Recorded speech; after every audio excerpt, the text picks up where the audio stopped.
Alors je garde toujours la même poêle. Voilà. Je remets un tout petit peu d'huile, mais vraiment un tout petit peu. Voilà. Parce que la dernière cuisson, ça va être mes courgettes. Voilà. Donc regardez. Vous vous rappelez tout à l'heure, l'assiette elle débordait de légumes de partout. Voilà ce qui reste. Ça réduit énormément. Donc là, on va se taper à la dernière préparation, les courgettes. Le riz est en train de cuire ici. Voilà, mon huile est en train de bouillir. Allez, hop, la courgette. Et on n'oublie pas la courgette. Pas de sel, sinon qu'est-ce qui se passe? Ça dégorge. Voilà, et moi je veux de la courgette fondante, grillée et croquante aussi en même temps. C'est-à-dire al dente, comme diraient les Italiens. Regardez-moi ça, ces belles courgettes en train de suer. C'est pas magnifique ça? Hop. Et là, nous avons le riz en train de cuire. Il devrait pas tarder à arriver à la fin. Voilà, je l'ai mis à feu doux. Voilà.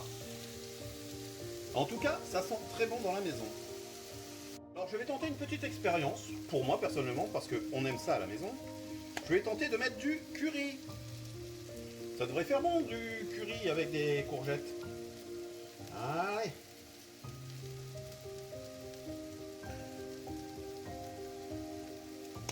Voilà, un tout petit peu de curry. En plus, je pense que ça va l'aider à un peu à gratiner. Oh là là, cette odeur qui se dégage des courgettes, le curry. Ça fait super bon. Voilà, une fois mes courgettes, comme on peut le constater, au curry, je les réserve dans l'assiette. Tranquillou. C'est pas grave si ça se mélange avec le reste, de toute manière après ça va finir dans le même plat avec le riz. Voilà. Et ça part à la plonge. C'est fini. Voilà, maintenant on n'a plus qu'à attendre notre riz. Alors voilà les amis, mon riz est cuit. Voilà, je l'ai refroidi pour arrêter la cuisson. Il est juste comme il faut. Fondant à l'extérieur, croquant, pas croquant mais un peu plus raide à l'intérieur. Voilà, mes petits légumes sont plats, sont prêts. Je tâtais la planche, à voir si elle était chaude pour mettre mon plat.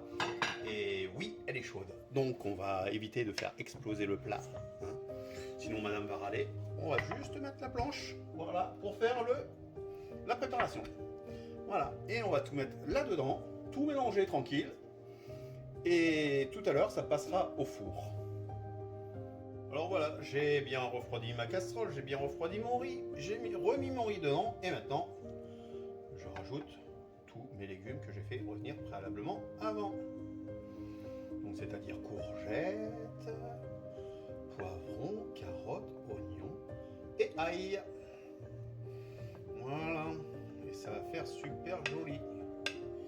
Et ça va être super bon. Bon voilà, maintenant on n'a plus qu'à tout mélanger.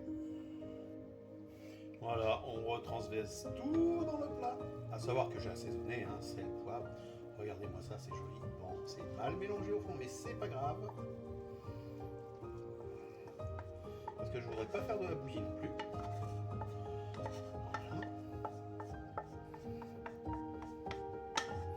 En tout cas, ça sent excessivement bon.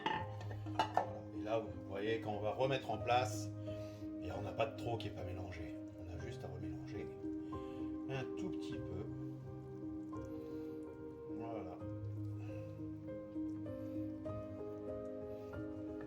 Après, vous pouvez mettre du curcuma si vous voulez par-dessus, ou le mélanger avec votre préparation.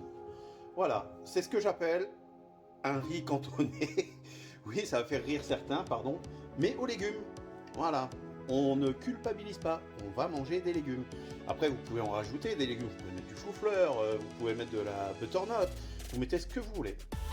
Donc ce soir, le repas est prêt et il ne restera plus qu'à mettre les samosas.